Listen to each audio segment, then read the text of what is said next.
Positive touch. Good evening, everyone. I'd like to call this meeting of the York City Planning Commission to order. May we have a roll call? Johnson. Here. Davis. Here. Velez. Here. Burgos. Wolf. Here. Richardson. Gaines. Here. It's noted we have a quorum. Minutes from the last meeting. Has everybody had a chance to review them? Are there any changes, additions? Hearing none, is there a motion to accept? I make a motion to accept the meeting for minutes. Second. Motion and second. Any further discussion? Hearing none, roll call, please. Johnson. Aye. Davis. Aye. Velez. Aye. Burgos. Aye. Wolf. Aye. Richardson. Gaines. Aye. Motion is approved. Committee reports, zoning hearing board was emailed. Does anyone have any questions regarding their report? Hearing none, is there any unfinished business?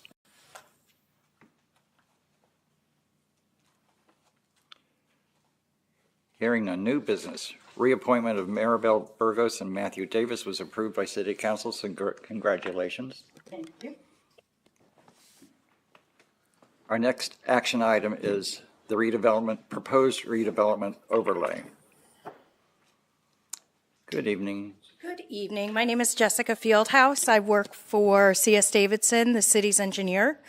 I believe you all have the draft redevelopment overlay before you with additional information relative to a schedule moving forward, and I think County Planning Commission comments. So in between the last time I presented in January and now, the draft legislation was modified to reflect the County Planning Commission's comments, which revolved around the amount of parking required per unit, the size of the units that are available to take advantage of the overlay, and building dimensions, setting a minimum and maximum building dimension. But to go backwards, for everybody here in our audience, what the Planning Commission is looking at is draft legislation that would allow the development of middle housing units on eligible pieces of ground. And middle housing units are considered pedestrian scale residential structures that have anywhere between 2 and maybe 8 to 12 units in them. It depends on the size, but the intent is to provide more variety in terms of the types of units that are available in the city, and also at differing price points in the city. A couple of the things we're trying to do with this overlay, decades and decades and decades of traditional zoning have meant that for the most part, we've got single-family detached, single-family attached, and semi-attached homes, which are, single-family detached. Most of us live in one of those, or we live in an attached, a row home, or we live in a double, a semi-attached. What this overlay is attempting to do is to try and make it more feasible for structures to be developed with additional units in them. So this overlay has been before the Planning Commission probably 3 or 4 times since October. So at this meeting this evening, what we're looking for is a recommendation to give this draft legislation to City Council so that staff can get a head nod for us to send this legislation for a formal 45-day review with the County Planning Commission prior to adoption. So that's in essence why and what we're dealing with here. But I think I just would like to hear from the Planning Commission. Are there any additional comments? Are there any additional questions or concerns that would keep us from moving forward with this draft legislation?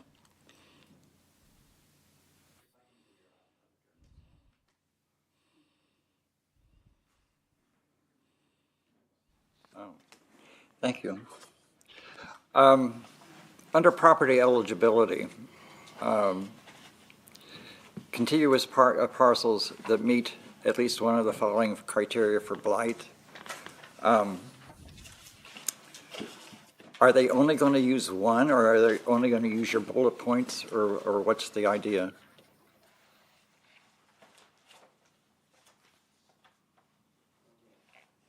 Page 7, property eligibility, any property certified as blighted by the redevelopment authority, that one? Yes. Well, it has to have gone through the certification process. So the redevelopment law creates a process. So I think if that process is still used today, a property has to be identified, it has to be researched by staff. Staff needs to identify if it meets one of the 6 or 7 different eligibility criteria for the Urban Redevelopment Act. And then if it does, then it can be certified as blighted by the Planning Commission. And then I think it goes before a Blighted Property Review Committee. So it has to, I think the point there is that it has to have been certified by the Planning Commission and the Blighted Property Review Committee as blighted. Well, my question revolved around the fact that it says any property certified as blighted by the York City Redevelopment Authority. Doesn't the York City Redevelopment Authority certify properties as blighted? After we do or before we do? I don't really know, but I think it's the end process. Yeah. Sorry, I'm Blandon Ace with the Redevelopment Authority. Under urban redevelopment law, each of the parties that certify as property as blighted actually are certifying to the redevelopment authority that they believe the property is blighted. The redevelopment authority is the last step in the chain. At that point, that's when you can take possession of the property if you want to, right? At that point, the redevelopment authority can start the process for the filing of a declaration of taking. I just wanted a little bit clarification on that, so thank you. Yeah, it's actually a 5-step process. We have an internal blight task force, and then it goes to the Vacant Property Review Committee, the Planning Commission, and then to the Redevelopment Authority. Yeah. Thank you. Thanks.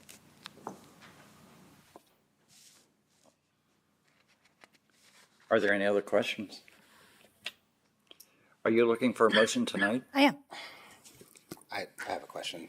Go ahead.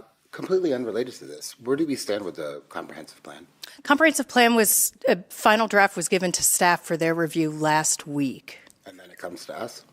And then it will come to you once they've had their review. And I know that was a concern, these 2 projects can run concurrently. There is no state law that means that we cannot adopt legislation while we're also working on a comprehensive plan. It would be different if the legislation was not going to be compliant with the comprehensive plan, but this will be. I mean, middle housing and the need for middle housing is referenced in several different places throughout the draft comprehensive plan. And what would be the difference on us making a motion to making a recommendation tonight or next month's meeting? There is none. It's just that a draft schedule needs to be pulled together. And so that's what I did, assuming that the Planning Commission would be comfortable making a recommendation. If you're not comfortable making a recommendation tonight, don't. And then the schedule will be adjusted by a month. If that were to be the case, though, I would ask respectfully that we talk a little bit about what that hesitancy is, just to see if there's anything that I can do in the meantime to bring that level of comfortability higher. Thank you. Mm-hmm. Any other questions, comments? Anyone from the public that would like to address this? Hearing none, do we have a motion? Mike, can you read the entire, or whoever was going to make the motion, read the entire verbiage there, please? Want to read it? Okay, the motion is that the York City Planning Commission would recommend approval to the City Council to residential redevelopment overlay draft legislation for permission to formally send the draft legislation to York County Planning Commission for their MPC, Municipal Planning Commission, or what's Municipal Planning Code. yeah, code mandated review and to schedule a public hearing on May 21st. Is that for city council? To receive public testimony before adoption of the legislation at York City Council's regularly scheduled meeting on May 21st. I so. Go ahead. Pardon? Someone else has to read it, right, to actually make the motion. Do you want to read it?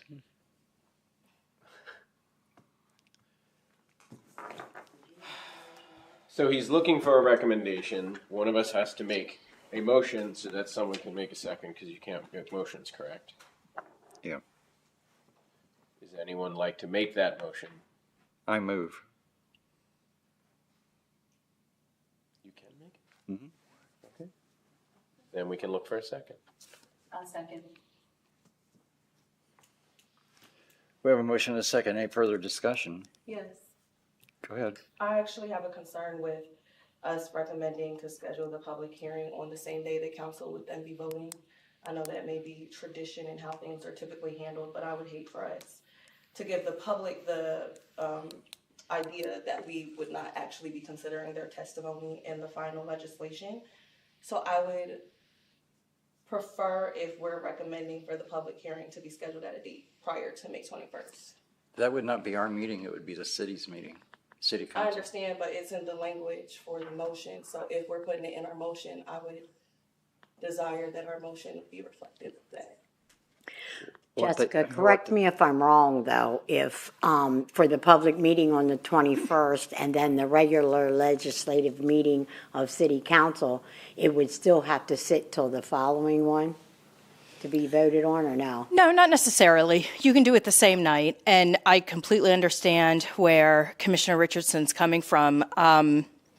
So you could shorten the motion and just get rid of the language that stipulates a particular date.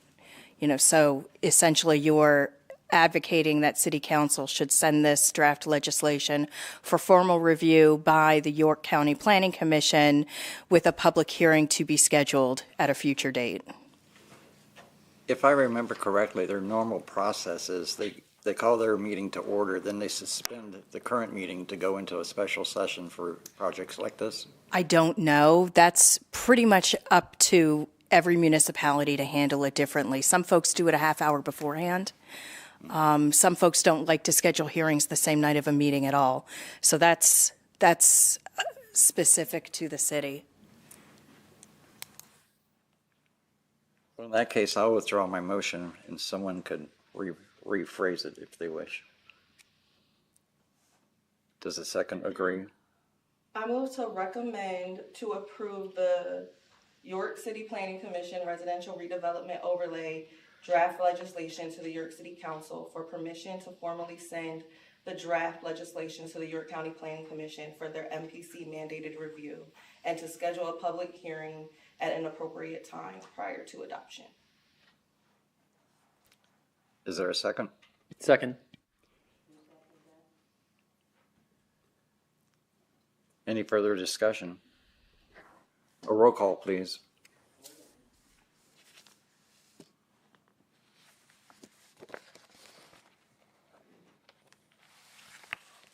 Johnson, Aye. Davis, Aye. Velez, Nope.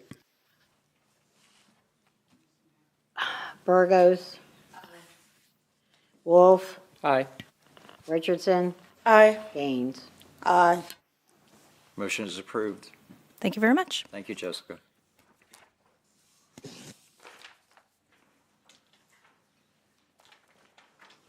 Our first case tonight is 5-2024-Z-SE-V, 800 East Market Street. First, we'll hear from staff, and then we'll ask the applicant to step forward. The applicant, York County Resource Center, Inc., doing business as York Tech Central at 800 East Market Street, York, PA 17403. Socket Development Corp., Jose Lopez, 453 South Line Street, Suite B, Lancaster, PA 17602. The property is located in the UN2 zoning district.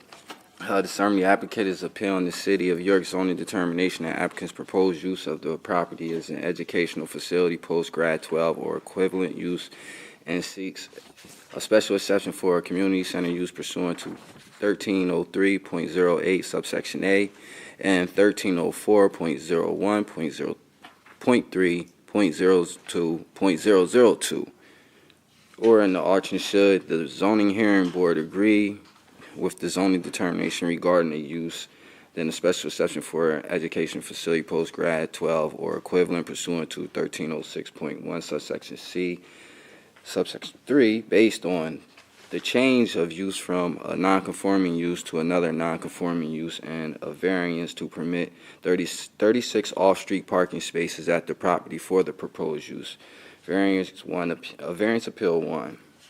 The applicant seeks a parking variance to require the number of parking spaces as defined in section 1304.01-03.001. Point D. Therefore, staff recommends approval of the parking variance to allow 36 off-street parking spaces for the property at 800 East Market Street. Special exception use appeal 1. The applicant seeks a special exception use for an educational facility post-grad 12 or equivalent pursuant to 1306.1 subsection C 3. Therefore, staff recommends approval of the special exception to allow educational facility post-grade 12 for the property at 800 East Market Street. Good evening. Could you provide your name for the record, please? Good evening. My name is Alice Ann Frost. I am the Executive Director of the York Community Resource Center, York Tech Centro. Here this evening to talk to each of you a little bit about our plans for 800 East Market Street. Once our facility is open, York Tech Centro will become a bilingual workforce development training center. There, where participants will come and meet with our case managers for workforce development services, case management services, and adult training. Some of that training will consist of ESL, which is English as a Second Language, and GED services. We will also provide occupational training there as well, which will be allied health services, which are CNA, phlebotomy, dental assistant, and medical assistant classes. All of our classes are provided in conjunction with partnerships. So instructors will come in and provide each of those services.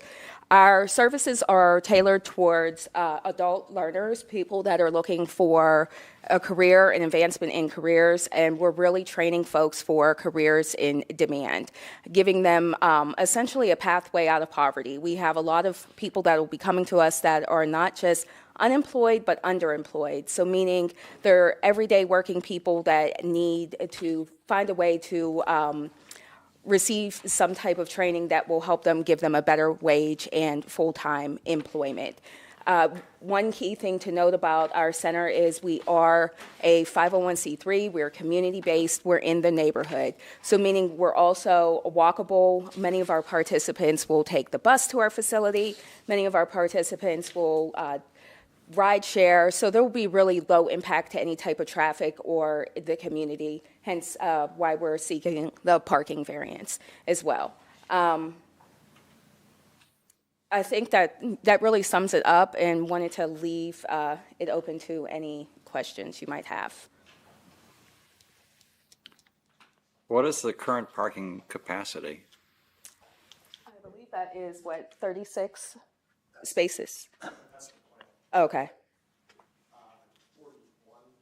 41, yes. And the construction I've seen going on at that site, is that in relating to the proposal? Yes, the construction going on is related to the proposal. Okay.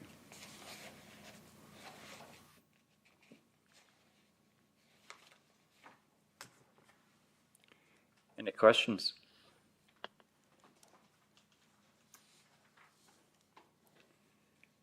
Hearing none. Anyone from the public that would like to address this case? Does staff have anything else to add?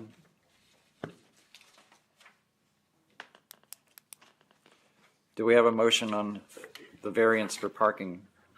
I move to recommend to approve a variance for the required number of parking spaces as defined in section 1304.01-03.01.d at 800 East Market Street in the UN2 zoning district. Second. Motion second. Any further discussion? Hearing none. Roll call, please. Johnson, Aye. Davis, Aye. Velez, Aye. Burgos, Aye. Wolf, Aye. Richardson, Aye. Gaines. Aye. Motion is approved. Is there a motion for the special exception? I move to recommend to approve a special exception use for an educational facility post-grade 12 or equivalent pursuant to 1306.1 C3 at 800 East Market Street in the UN2 zoning district. Second. Any further discussion? Hearing none. Roll call. Johnson, Aye. Davis, Velez, Aye. Burgos, Wolf, Aye. Richardson, Aye. Gaines. Aye. Motion is approved. Thank you, ma'am.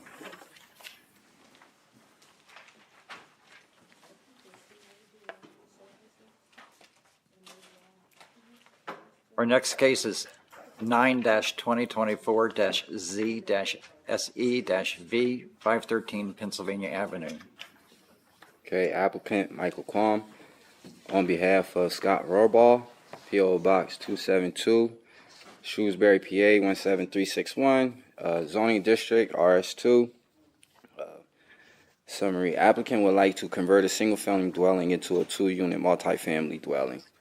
Variance Appeal 1, the applicant seeks a definition variance since the proposed use does not meet the ordinance requirements of conversion from industrial, institutional, or commercial. The property is a single-family home. Staff has reviewed the variance provision of 1311.10.d. Therefore, staff recommends denial of the definition variance to allow two units for the property at 513 Pennsylvania Avenue. Variance Appeal 2, the applicant seeks a dimensional variance since the proposed density is less than permitted by the zoning ordinance in this district. Staff has reviewed the variance provision of 1311.10.d and finds the property is big enough for the proposed two units. Therefore, staff recommends approval of the dimensional variance to allow two apartments for the property at 513 Pennsylvania Avenue. Variance Appeal 3, the applicant seeks a variance to the special exception condition that the property has not been vacant for 2 years of section 1311.11, subsection C. Therefore, staff recommends approval of a variance to the special exception condition of the property being vacant for 2 years for the property 513 Pennsylvania Avenue. Variance Appeal 4. The zoning ordinance requires 3 off-street parking spaces for the proposed two units, and the applicant can provide only 2. The applicant is seeking a variance to reduce the number of off-street parking spaces. Staff have reviewed the variance provisions in 1311.10.d and finds that the property does not have unique physical circumstances or conditions that warrant relief from the requirement of 1.5 parking spaces per dwelling unit. Therefore, staff recommends denial of a variance to the minimum number of parking spaces required for a multifamily dwelling for the property at 513 Pennsylvania Avenue. Special exception 1, use. The zoning ordinance permits multifamily conversion from a different use by special exception in the zoning district in 1304.1.1.02.002. Staff has reviewed the special exception provision for this property, and therefore staff recommends approval of the request for a special exception to allow a multifamily dwelling at 513 Pennsylvania Ave, pending all variances are approved. Thank you. Good evening. Could you provide your name, please? My name is Michael Calm, C-A-U-M. I'm representing Scott Rohrball. Actually, Mr. and Mrs. Rohrball own this property at 513 Pennsylvania Avenue. They purchased the property back in 2020. They were told it was a 2-unit. They purchased it as a 2-unit. Come to find out, I believe on an inspection, that it is only zoned for 1, being in the RS2 zoning district. So it's been operating as a 2-unit for quite some time under the previous owners and under these owners. So we already know what effect it's going to have on the neighborhood. There's really no effect on the neighborhood.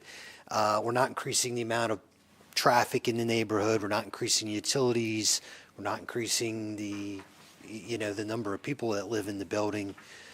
It's going to be basically the same square footage. We are not really changing anything. We're just looking for approval of what's been going on for, quite some time with this property. It was not created by my clients. It was created by the previous owner. There is 2 tenants in it right now. Rather not kick one out if we can avoid it. Like I said, there's been no issues or complaints as far as I know with any manner in which the property is being used. So we need the special exception for the use change, and of course, obviously, as read, we've got to have the variance for parking, the dimensional variance for the size of the property, and obviously, then of course, the property has to be vacant for 2 years. Obviously, it hasn't been because my client's completely unaware that it was not zoned for a 2-unit occupancy. So I would ask that the board recommend approval. Is the property on the market as a 2-unit? Yeah, I believe it was, yeah. So, yeah, they were Apartment has separate utilities? correct.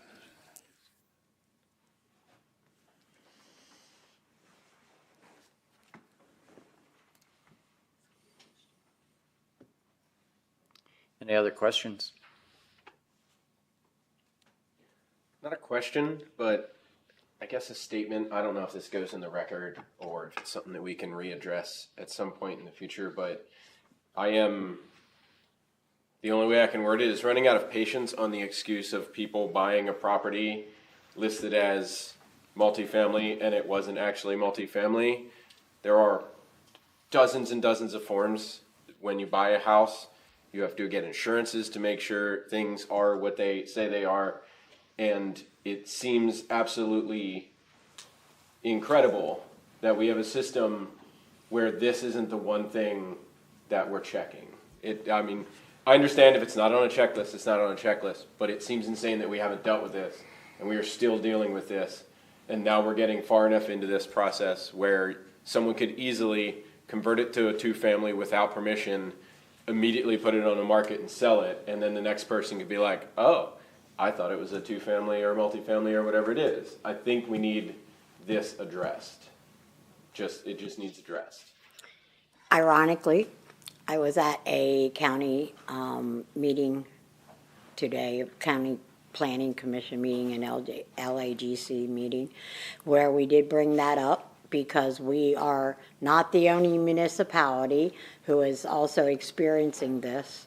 Not that it makes it any better or worse, but they used to offer a class for all real estate agents, realtors, on what they need to do and how they need to market the property and the due diligence that they need to do in each municipality first. So they are looking to bring that back.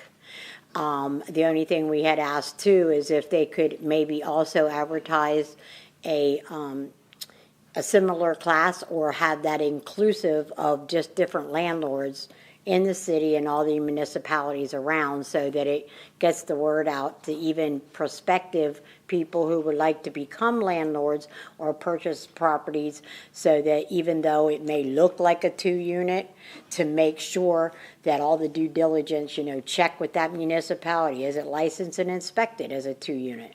So we did actually talk about that today, so hopefully that's forthcoming. Well, as a former realtor, that was always part of the process when you were vetting a property that was coming to you as a for sale item. So it's interesting that it's not being done now. I'm not sure that it's not being done through any real estate, classes that a real estate agent would need to take, but we were saying it was offered through the county just so that each, that they could cover what the municipality expects. For instance, here, make sure, check with permits and inspections to make sure that the particular property you're interested or that you're going to market for sale does meet that it's been inspected and licensed as a 2-unit or a 3-unit or however before they market it, because if they go to market it and it's not, at least in the city, they can only market it as a single family. And then even if it looks, everything's for a 2-unit, then if that person still wants to purchase the property, then they would have to go through our process. But then they would come to us stating that they purchased the property as a single-family home, even though at some point in time it looks like it was a 2-unit, but then they're not being deceived. They know they have to come through the process. Do you know if the Realtors Association was part of your discussions?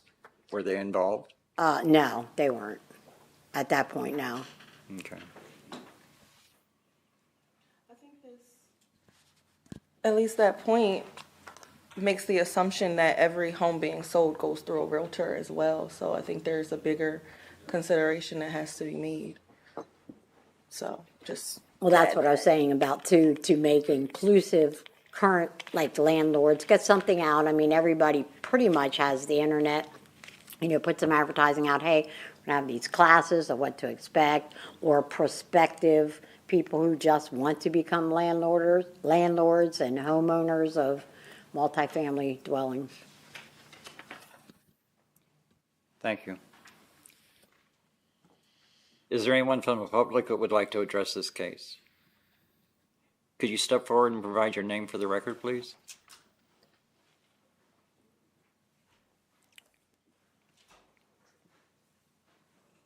My name is Mr. Willoughby. The point you brought up about some kind of a standard per se, I don't see how, because I had the same situation, and I'm trying to figure out what kind of standard can be rendered in that kind of situation, because when you purchase a situation, 9 times out of 10, it may look like a duck, quite like a duck, and when you go before you ask the city you want to come into the situation, then they tell you X, Y, Z. Well, you have to do this for it to get into compliance. We can be in the same position again, because we got the situation. It looks like one way. Utilities are whatever the case may be. Like, I don't see where there's an actual a protocol to be put in place to prevent that, unless realtors have to make sure they are approved by the city that it is or isn't before put on the market for it to rent. But that will only be for realtors. But people who are doing it wholesale, that'd be a whole another situation altogether. So what ideas you have or proposals you have to run that situation? Because otherwise, like right now, there's a lot of properties who are situated that appears as multiple units, and the utilities can and are separate, and we run into the same problem. I think at this point in time, your best bet is to, as you're looking at properties, to check in with the city and see what the status is. Like, call who's at permits and inspections and see like if the property is up to date on its tenant licensing and all of those different inspection processes it has to go through. I know that's another step on your part, but that's probably the best bet at this point in time as we're working through. That's a great suggestion. However, sometimes you have about 45 days to close the situation. This process, if what we're doing right now, what the gentleman's doing right now, you got the commission, well, you got to put it a month in advance, go to the commission, then I go to the zoning part. So it's a matter of time. We could lose that deal that is on the table going through that particular process. So in that regards, how would you address that? It's possible that when you're talking to a realtor, and this is the situation you're discussing, it's possible that you can make a purchase on contingency of approval for a multi-unit. With a realtor, but the ones that are wholesale, that generally don't have a realtor involved, how would you approach that scenario? I don't know. It's kind of difficult on a private sale unless the buyer is aware that they need to come forward and check with the city for licensing. I don't know beyond that what we could do. Okay, thank you, appreciate it. Yeah, I mean, my clients certainly learned their lesson, I guess, the hard way by this.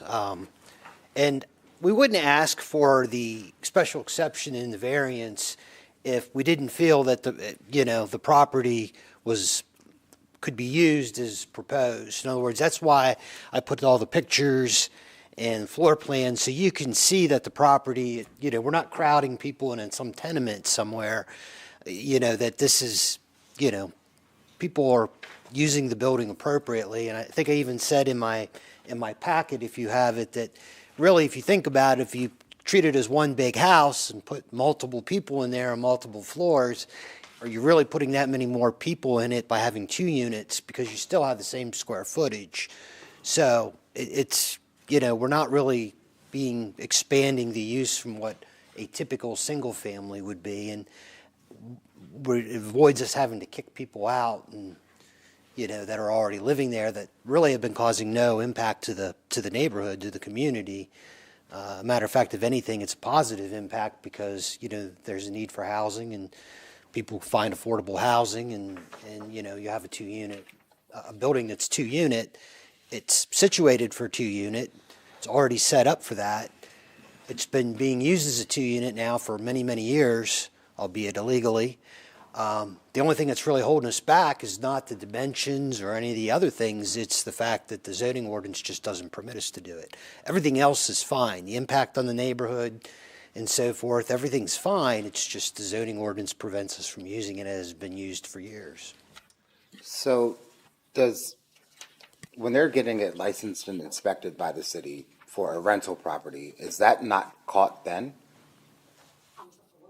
When somebody is coming in to get their property licensed and inspected by the city, is it not caught at that point? So we're saying that this is the first time, and if I'm reading this correctly, they bought the property in 2020? Correct. So are we saying that this is the first time that this property was licensed and inspected? No, the city was aware of the issue beforehand. So I don't know so they're saying that you bought it in 2020, your client bought it in 2020 and has been operating it illegal ever since. And the people before them. I'm sorry. Yes, as was the people before them. So what exactly, I guess what Mr. Velez is asking is what brought it to the point where now they have to get it licensed and inspected? Well, I think that's exactly what it was, is the city inspected it and then, started sending them enforcement notices, and then for a while, not much was done, and then it got to the point where we had to do something, and so we sought this special exception and variance. So nobody had this licensed or inspected prior to that point?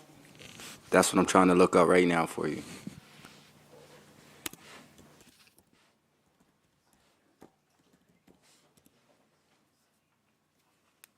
To clarify, that answer wouldn't change how we would view this specific case. It changes like there's something broken in the system that we keep repeating these. Right, and sure. Correct. I mean, you're just asking how he came to this, what happened that forced the owner of this property after 4 years to have to come in front of the board. Yes, and right, and it's been doing this it's been that way for many more than 4 years. So if we're at a point, if we're talking about ways to fix this situation, if this was licensed and inspected prior to this owner, the current owners buying it, why wasn't it caught then? Because then they wouldn't be he wouldn't be standing in front of us right now. Correct. So it was not, is what we're saying, licensed and inspected prior to, is it Mr. Rohrbaugh? Correct. Purchasing the property in 2020. So assumption, I can't speak for him, but the assumption is he didn't know to get it licensed and inspected when he purchased it in 2020. He just kept the tenants in there and kept collecting rent. For a period, but the city actually, I think, we weren't in just 2022 when they caught it on an inspection. Don't quote me on that year. It might have been a little earlier than that. Perhaps it was early 2022, and I think that's kind of where we are. I filed this appeal or prepared this appeal in 2023. took some time to get some of the things together that we needed, but, so, yeah, as for the previous owner, this is speculation on my part, but I'm guessing if it was licensed for a single family and he had converted it to a two-family, that maybe he didn't get it inspected because he was running an illegal two-family. That's speculation on my part. So he wouldn't have obviously called the city to come and inspect a two-unit if it was licensed for only one, and then when he sold it to my client, or whoever was sold it to my client, did not disclose this, to my client when they purchased it. So I was just having a sidebar conversation with our zoning officer, Monty, who used to be a PMI, property maintenance inspector. We just don't go out as a city to randomly inspect someone's house. It has to, it's just that something triggered, when they found out about this property, that it was operating as a two-unit, that's when the owner, Mr. Rohrbaugh, now has come to try to get it right, because if not, the property could be condemned because it's not in compliance. Why it took almost 4 years or close to 4 years, we don't know.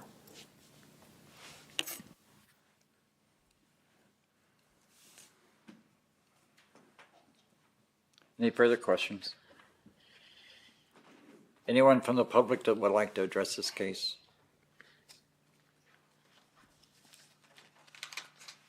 Do we have a motion on the variance for definition? I make a motion to recommend approval of a variance to the definition of multifamily conversion from a different use as defined in section 1304.01-1.02.002A for the Second. property at 513 Pennsylvania Avenue. Second. Motion is second. Any further discussion? Hearing none. Roll call. Johnson, Aye. Davis, Aye. Velez, Aye. Burgos, Wolf, Aye. Richardson, Gaines. Aye. Motion is approved. I make a motion to recommend approval of a dimensional variance for multifamily conversion from a different use found in section 1304.01-1.02.002 to include conversion of a single-family home in 2 units for the property at 513 Pennsylvania Avenue. A second.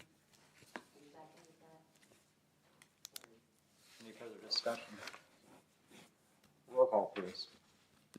Johnson, Davis, Aye. Velez, Aye. Burgos, Aye. Wolf, Aye. Richardson, Aye. Gaines. Aye. Motion is approved. The motion for this variance for waive special exception.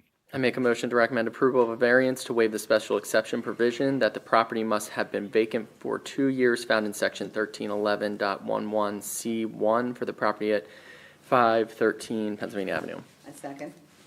Any further discussion? Roll call, please. Johnson, Aye. Davis, Aye. Velez, Aye. Burgos, Aye. Wolf, Aye. Richardson, Gaines. Aye. Motion's approved. Is there a motion for the variance on off-street parking? I make a motion to recommend approval of a variance to the required off-street parking spaces found in section 1304.01-1.02.002, the property at 513 Pennsylvania Avenue. Second. There's a second. Any further discussion? Roll call. Johnson, Aye. Davis, Aye. Velez, Aye. Burgos, Aye. Wolf, Aye. Richardson, Gaines. Aye. Motion's approved. Is there a motion for the special exception to allow multifamily? I make a motion to recommend approval of a special exception to allow multifamily use as defined in section 1304.01-1.02.002 at 513 Pennsylvania Avenue. Second. Motion is second. Further discussion? Roll call, please. Johnson, Aye. Davis, Aye. Velez, Aye. Burgos, Aye. Wolf, Aye. Richardson, Aye. Gaines. Aye. Motion's approved. Thank you, sir. thank you, I appreciate it.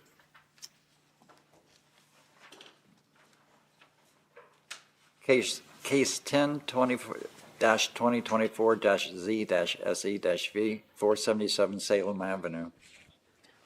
Applicant and owner is the same, Anthony Wagstaff, 4009 Beriva Road, Baltimore, Maryland, 21215.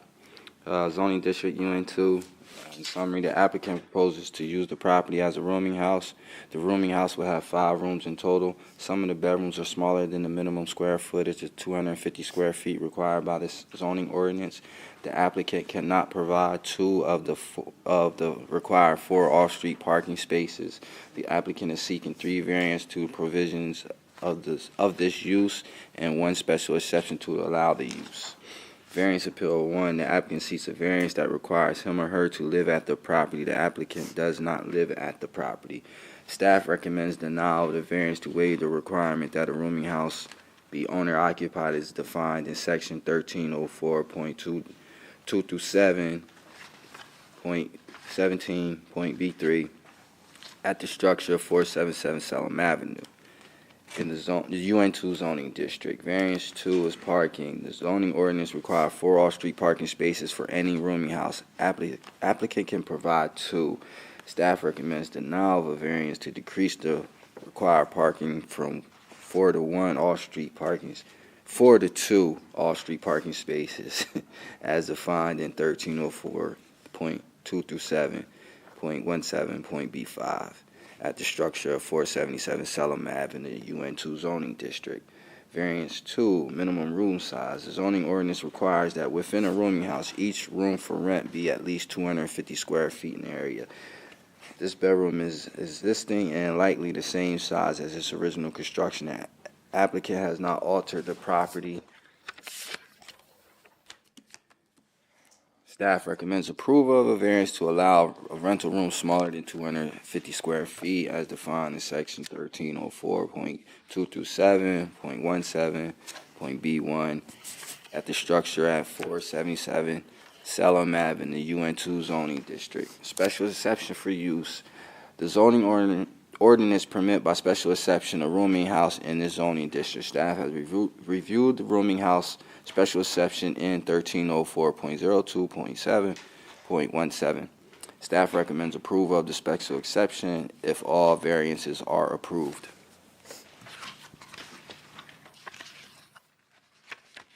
Good evening. Hello. Good afternoon. Good evening. My name is Anthony Wagstaff, my own community investment group. This is my 3rd time in front of you all in the last maybe 2.5 years. If it's okay with you, I'd like to give you just the pictures of the previous 2 properties so you can see what we've done the last time. Is that okay? Yeah. Do you have separate sets or? Yeah, this, I own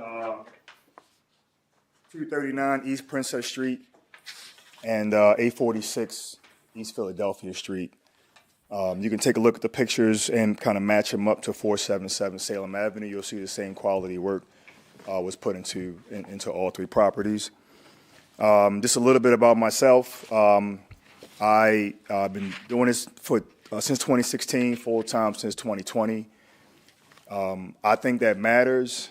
I believe that's very important. I'm not some person who just kind of does it part-time as a hobby. I think that's very important because these properties require lots of maintenance and love and care. And being that it's my only source of income, it's my baby, so I treat them as such. I'm on site weekly, especially now with 3 of them. I'm always up here. My office is in Baltimore. It's about 45 minutes away. I have a local property manager, the same from the other 2 properties, who would handle the day-to-day activities as they need to be done. So between the property manager coming in at least once a week, maybe twice, and I'm coming up here at least once or twice a week, someone's always on site just to make sure things are running smoothly. What I do, what may be different from other folks, I provide really everything. The fully furnished, queen-size bed, dresser, mirror. There's even a TV available if they need it. Wi-Fi, all that stuff is included. They literally just have to bring their clothes and are able to move in. I probably get 2 or 3 calls a week now because it's legal, because I have legal properties. I I get 2 or 3 calls a week from local agencies with people, I guess they give my number out, and people who are looking for a place to stay. So at least from my perspective, there seems to be a pretty strong need for it. I get calls all the time for people looking for a place to stay. I get people living in hotels, all kinds of stuff, and they need somewhere to stay. So I say that to say that there's definitely a need. Just to address the gentleman who was here earlier, right before me, you were talking about how the house was vacant. I'm sorry, how it was illegal for years. You probably all already know this. There's way more illegal rooming houses from what I can tell. Because a lot of the calls that I get when people call looking for a place to stay is because their house got shut down, so they got put out, so they need somewhere to stay. So by making them legal, what the benefit is to the city, it's in the system, so now it's tracked, it's being monitored, right? You have a 2-year inspection that happens. So they come out and they make sure that all the safety stuff is up, all the smoke detectors, carbon monoxide, everything is in good repair. It's actually a benefit to the city to have them legal. So I don't even want to waste time trying to do that illegal stuff. It's dangerous. It's not even. I don't. Like I said, I do this full time. I just don't have time to do that. Since I've had the property, we've done new paint throughout, new ceramic tile, new luxury vinyl flooring in certain places. I try to keep it as original as possible. We sanded the original floors where possible and just finish those. New roof on the main house and the garage. Upgrade some of the plumbing, electrical. Any inspections that were necessary have been passed. So everything is a quality home with no concerns. That some of these illegal properties face challenges. They're dangerous. So by having it legal, that just eliminates a lot of that stuff. So that's how we like to do it. I don't want to ramble over any. I don't know. Thank you. Are there any questions from commissioners? The previous 2 approvals that you had, were there contingencies placed on those that they revert back to single family on sale? Yes, sir. Right. Yes, sir. And I don't have a problem with that. It makes sense because just like the last guy, where you switch it back over so that if it's sold, that prevents the concern. So it doesn't just automatically go over. So that makes sense. I don't have a problem with that. And how are those other 2 properties going? Excellent. Excellent. You're welcome to come anytime. Actually, I try to get the neighbor next door on Philadelphia Street to come today. He's at work right now. He wrote a letter. I have it if you want it. But he appreciated me, the way we operate. We renovated the house, respectful. He had my personal number. So I give the neighbors my personal, even though I have a property manager, they have my personal number. So he texts me with, hey, because somebody moved in, they were making noise, and it was just outrageous. He couldn't take it. So he sent me a text. My personal number, I reached out to my property manager, got resolved immediately, and it happened twice within a year. It happens, but I just say that to say, even the person who lived next door on Salem, I gave my personal number. I don't have time for drama. This is my only source of income. We got to get it right. Any other questions? Anyone from the public that would like to address this case?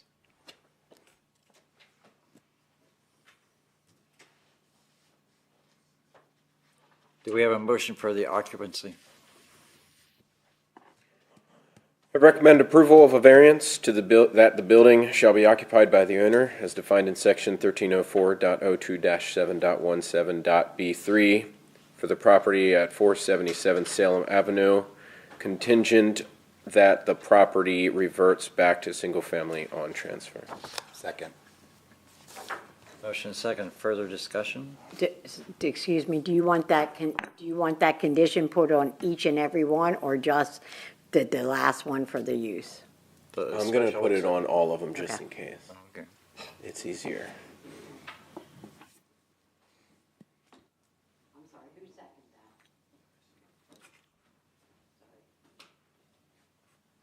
You ready for the roll call? When I'm coming back. Johnson, Aye. Davis, Aye. Velez, Aye. Burgos, Wolf, Aye. Richardson, Aye. Gaines. Aye. Motion's approved. Do I have a variance for the room size? I recommend approval for a variance that each room be larger than 250 square feet as defined in section 1304.02-7.17.b1 for the property located at 477 Salem Avenue on the contingency the property revert back to single family on transfer. Second. Motion second. Further discussion? Roll call. Johnson, Aye. Davis, Aye. Velez, Aye. Burgos, Aye. Wolf, Aye. Richardson, Aye. Gaines. Aye. Motion's approved. Do we have a motion for the variance for off-street parking? I recommend approval of a variance that there be 4 off-street parking spaces as defined in section 13. Wait, don't we have to say variance to 2 from 4? I think so. Strike that. I recommend approval for a variance for 2 instead of 4 off-street parking spaces as defined in section 1304.02-7.17.b5 for the property located at 477 Salem Avenue on the contingency the property revert back to single family on transfer. Second. Motion second. Further discussion? Roll call, please. Johnson, Aye. Davis, Aye. Velez, Aye. Burgos, Wolf, Aye. Richardson, Aye. Gaines. Aye. Motion's approved. Do we have a motion for the special exception to allow a rooming house? I recommend approval for a special exception to allow a rooming house as defined in section 1304.02-7.17 for the property located at 477 Salem Avenue on the condition that the property revert back to single family on transfer. Second. Motion second. Any further discussion? Roll call, please. Johnson, Aye. Davis, Aye. Velez, Aye. Burgos, Aye. Wolf, Aye. Richardson, Aye. Gaines. Aye. Motion's approved. Thank you, sir. I want to say one thing before I go. I appreciate it. Thank you very much. But I just want to say it's important. I'm not saying they all should be legal at all because some people don't do a good job of renovating them. But when they are legal, it puts them in the system where they're inspected every 2 years. So they don't just walk in. You were inspector. You said you could tell them that when they come in, they make sure that all the smokes work, carbon monoxide works. They test them all. GFIs work by water sources. No leaks in the roof. I mean, like the standard is high, but if it's illegal, they're going to move in these houses regardless. Just like the last guy, they were renting that house since 2020 illegally, or longer than that. Who knows what the safety is like in that house? So what you did today could have saved a life. You never know if a fire broke out. Without having it legal, people are just doing whatever they want. It benefits the city to have them to go through this process. I just want to put that out there. Thank you. Thank you.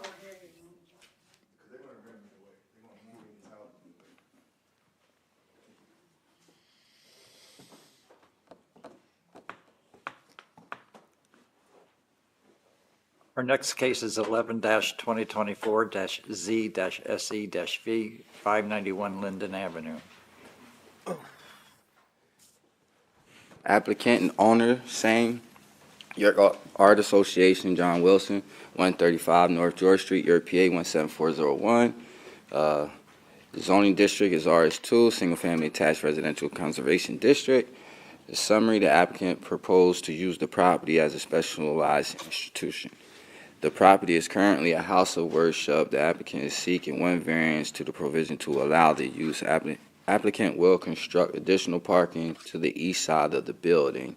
Use variance. The applicant seeks a use variance to allow the conversion of a house of worship into a specialized instruction use as defined in section 1304.01-3.03.003 at 591 Linden Avenue in the RS2 zoning district. Staff recommends approval of a variance to convert a house of worship into specialized instruction, providing that they construct additional off-street parking as defined in 1304.01-3.03.003 at the structure at 591 Linden Avenue in the RS2 zoning district.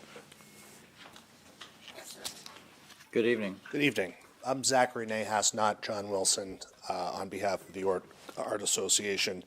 And I'm going to let Roth Preep give you some more details. But in summary, this is a church that the association identified when it was or is in the process of being ejected from its longtime home in East York as a result of the I-83 expansion project. The church was built in the 1800s. It's a beautiful property. It's not suitable for many uses, particularly uses that are authorized by right in the RS2 district. What the association proposes to use it for is an art gallery, some art instruction, and a place for meetings of its membership.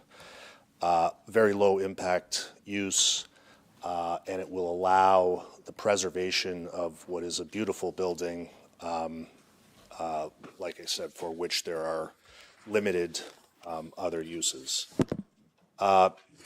Directly across the street is the employment district. There's a manufacturer there. So the use by the Art Association will really not be noticed at all in the neighborhood. I'm happy to answer any legal questions that the commission might have, but I'd like to turn it over to Roth to tell you more about the organization and what it does.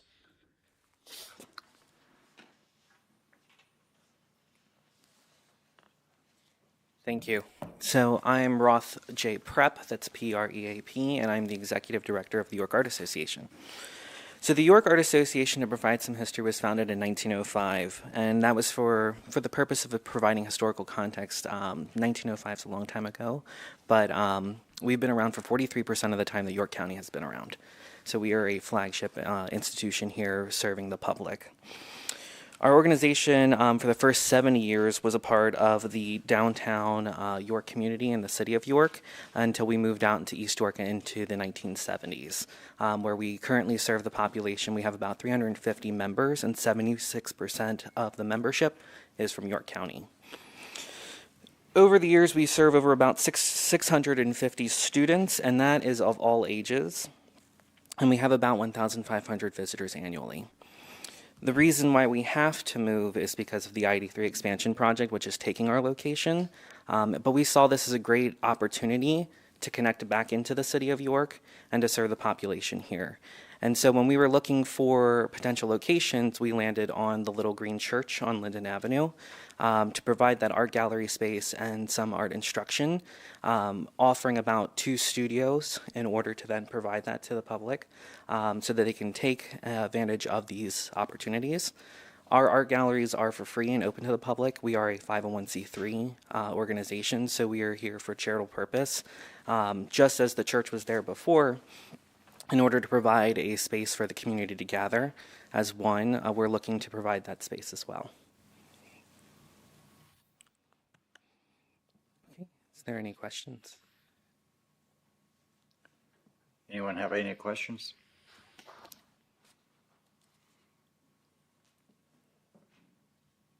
Do you have anything else to add, sir?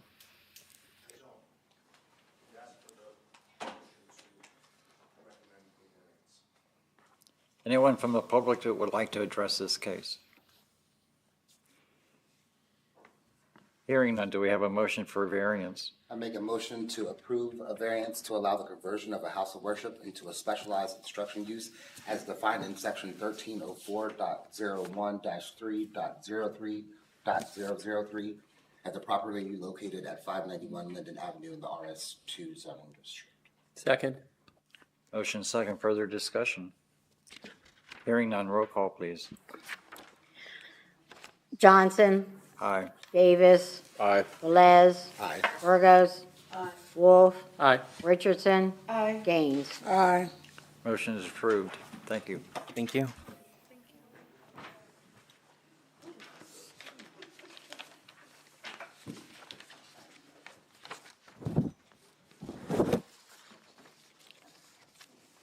Our next case is 13-2024-Z-V, 630 South Pine Street. Mr. Johnson? Yes. You're going to have to make a motion to table the case number 12 because it was advertised. It was advertised? All right.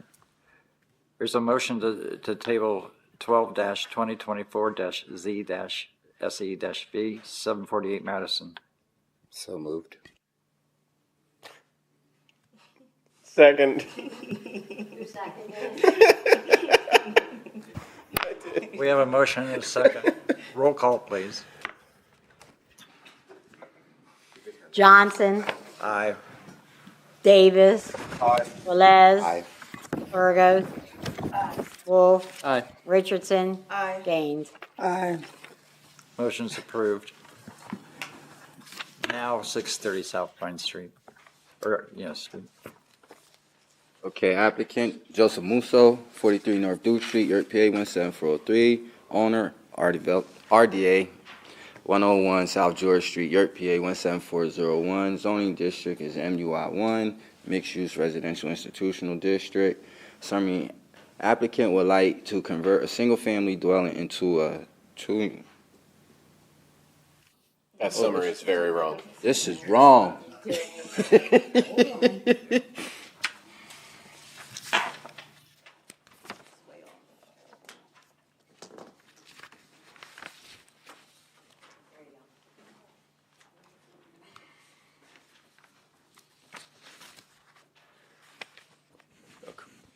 Want to convert a commercial dwelling into a 24-unit apartment dwelling,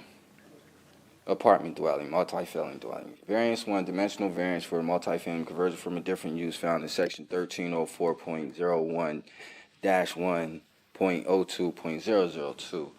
To include conversion of a commercial building into 24 units, 9 units by right is allowed for the property at 630 South Pine Street in the MUI1 zoning district.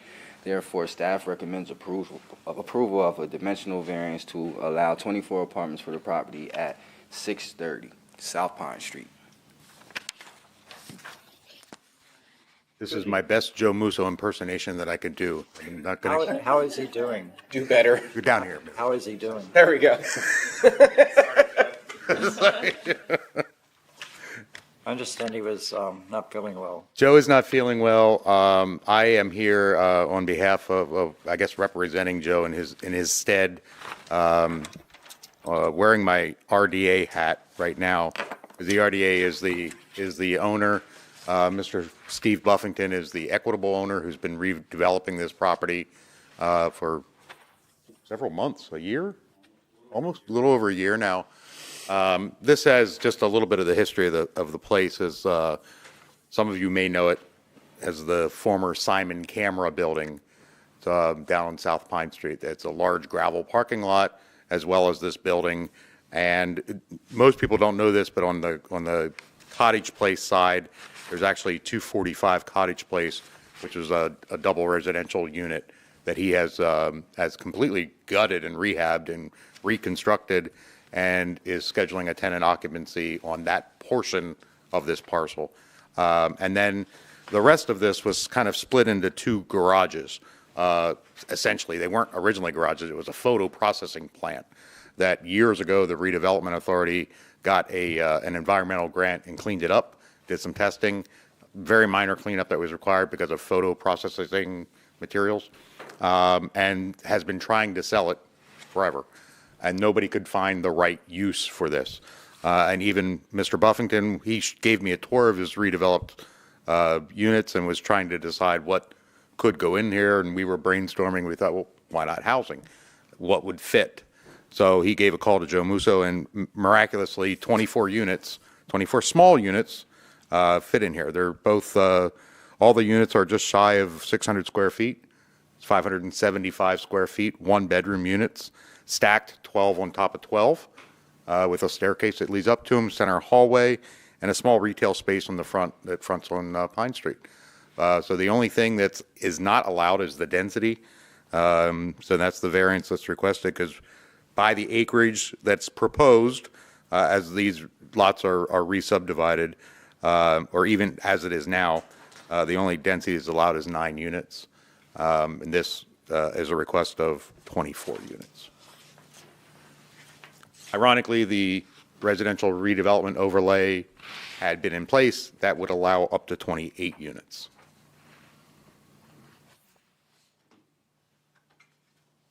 And that's all that I have. If you have any other questions, myself or Mr. Buffington, happy to answer.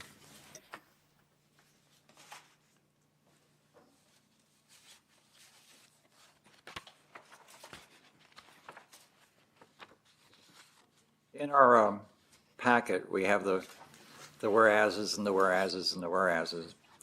On the second page, your dates are February 1st, 2023 and February 2024. Are those correct or are they in error? They've been extended. That's You what I just don't have the current copy. Yeah, I was wondering. Okay. Yeah. We do that pretty often. As long as a redeveloper is showing a concerted effort and continuation of work, we have no problem doing that. But that typically time delays are in redevelopment agreements. One, because it's required by urban redevelopment law, and two, is it gives us a hammer that we need sometimes. And he has replaced the entire roof on this structure at a cost of about $200,000 and some $250,000, but it's got a brand new roof, which was step number one. But I wish the RDA would have done 20 years ago.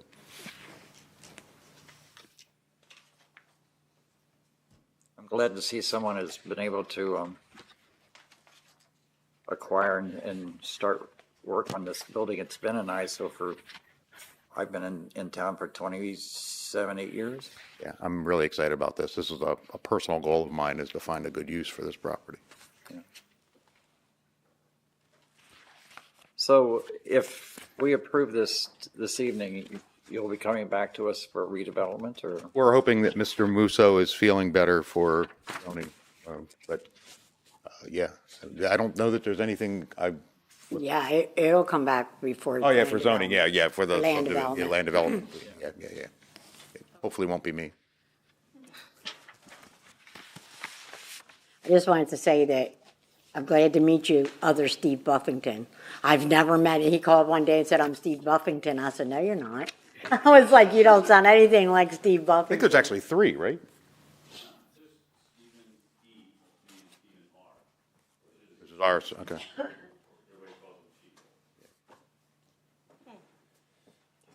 Would you like to add anything, sir?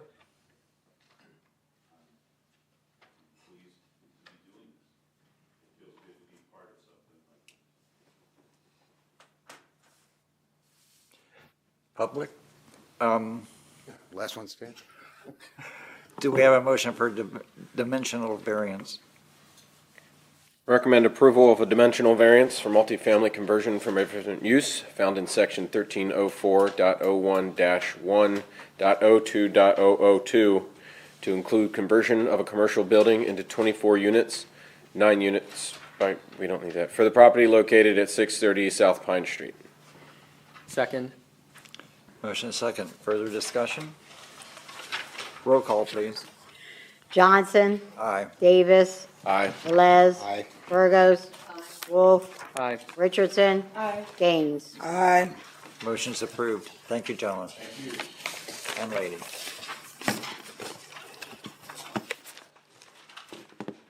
Nancy? So I have something that just came up. Well, it didn't just come up. I didn't have it on the agenda because I put it with City Council, with Diana. So if you recall, if you remember, putting it through planning for a detail shop on Marbrook Lane, back in I want to say June of last year. So what happened in the interim of that one was, so it's beyond the 90-day threshold period. So it needs to go back in front of City Council. It does not need to come back in front of planning. But I needed to mention to you that it is going back in front of City Council just because it's been the 90 days. It's, they had a ownership change and also Site Design Concepts, the gentleman that was the engineer on the project, he's no longer with Site Design, so someone else took it over. And the second one with that is the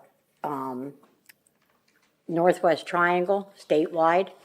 Jada had said that she would like it to come back, you know, just as the revised plans to come back in front of Planning Commission. It doesn't need to be reapproved through Planning Commission, but that's another 90-day ordeal thing. The only change on those plans are going to be, there's going to be another parking lot cut in there because traffic safety, and well, the police department, traffic safety committee, which has a police officer on there, they did not want it to be the change to 2 ways for Gay Avenue and changing in the middle of the block right there. So they had to make some changes with that. And as soon as I get the revised plans, I will make sure everybody gets them and we can talk about that. We can look, I mean, to look at, just kind of refresh your memory, what's going to go on in there and how things are going to go. But however, it will go on, what's the next, the 19th, I want to say is the next city council one, just for reapproval because it's gone past the 90 days.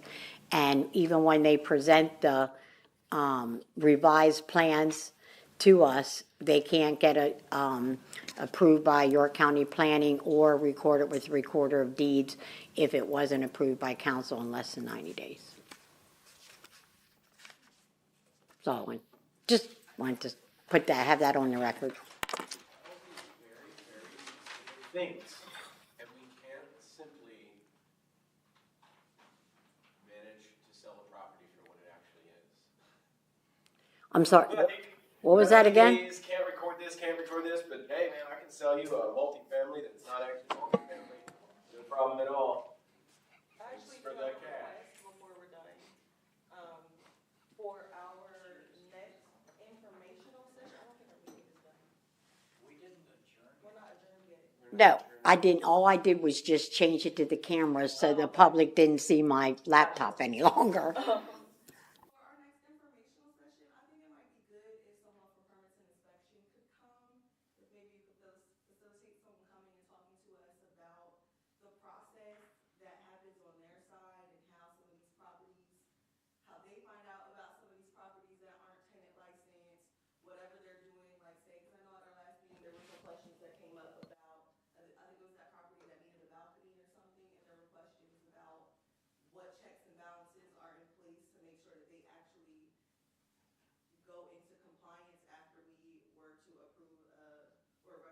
Approval of a variance. So I'm just thinking that might be a good topic of discussion for one of our next information sessions. That's fine. I will talk to, I think, what are we at, March or April? I think it's April. April, the last Monday in April. I'll have to check with Michelle to make sure that, you know, they approve it. She approves it through her. And maybe yeah, they'll get paid overtime or whatever, approved overtime. And let her make the decision of maybe who to select. You should just have Michelle because actually she's the one who's mostly catching it. And a lot of this stuff is happening because a couple of realtors, a couple of realty companies out here, they don't do their due diligence. They're just getting in properties, single family, and they're converting them on their own, and they're putting them up for sale. And I just got about 15 calls today about 707 East Princess Street. That little church that used to be there, somebody converted that into a house. And now they're trying to turn that. You see what I'm saying? So I had 9 realtors call me, ask me why that place cannot be an apartment. And I'm like, well, y'all saying it's a house. How is it anything other than what it was? They never went through zoning. They're not even trying. Yep. So that's what I'm having trouble with. I'm constantly on the phone with realtors, brokers, and everything, and I'm trying to get them online to know you need to call the city to figure out what this property is actually zoned for before you advertise it, because they're now charging people $175 for a 2-unit only for that person to buy the house and find out it's single family. So now, it's in just fairness, I will ultimately, I will consider it the buyer's, that is their due diligence. That is their failure, 100% every single time. Like, you should be doing this, and it's not an excuse, and I have no pity for anyone who comes up and is like, I was like, dude, you bought an entire house and you signed 100 papers and you didn't do this one check. Like, you could have looked this up. You could have just searched this 5 minutes of your time and you could have figured this out. Like, but it's happening enough that, like, there are so many other required steps in this process. There's got to be some check on it. There's got to be some way to build this in that, like, it's a known loophole that's becoming more and more and more of an exploit. So I think it's something that in the longer conversation needs to be dealt with. I agree with you on that, but it's also on behalf of, or not on behalf, but the onus is also on the Realtors Association to get the word out there that the realtor has to do their due diligence as well. There have been I don't cases. understand how they're not being. I'm sorry? I guess it is because it's the buyers. Diligence, you know. Well, yeah, because right now the only person who's really dealing with it is the buyer and then us. Like, the real estate person walks away from the deal afterwards, they get their price, and no one's going to sue them because you're not, what's the real, what do you add to that, you know? The reason I am mentioning the Realtors Association, the realtors themselves, they are signing a contract to sell that property as a 2-unit.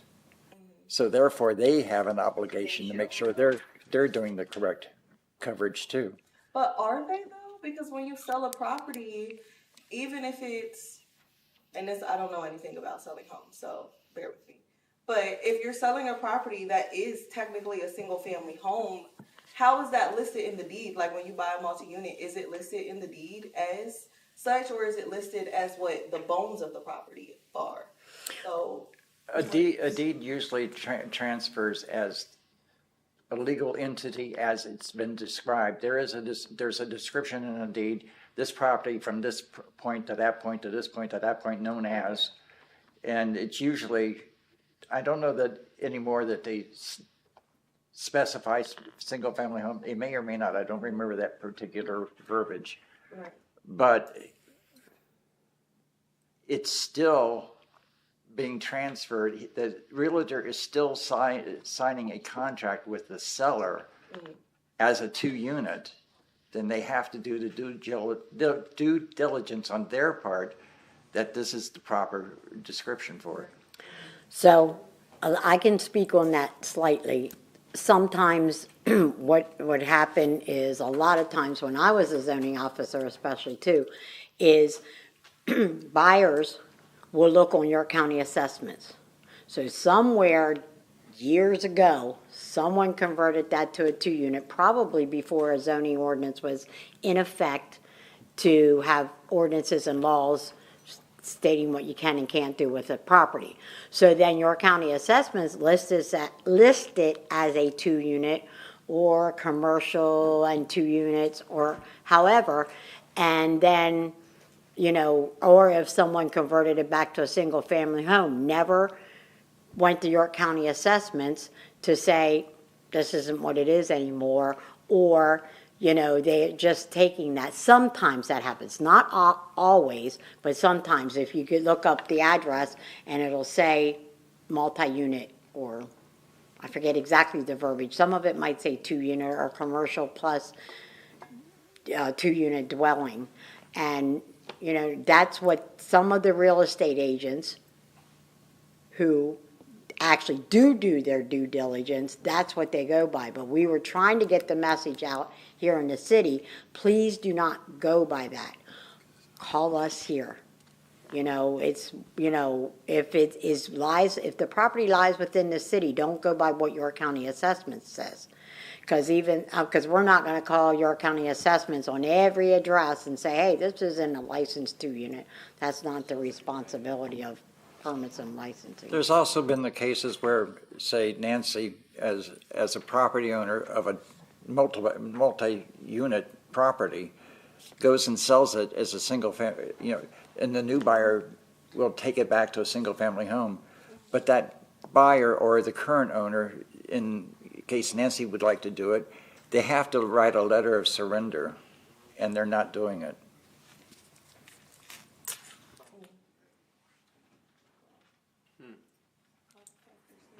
Because I know there's a property in my block that the buyer or the seller said he submitted a letter, but there was no record of it being submitted, and it went as a multifamily, and they increased the density of it. So it's food for thought, I guess. Any other items for discussion?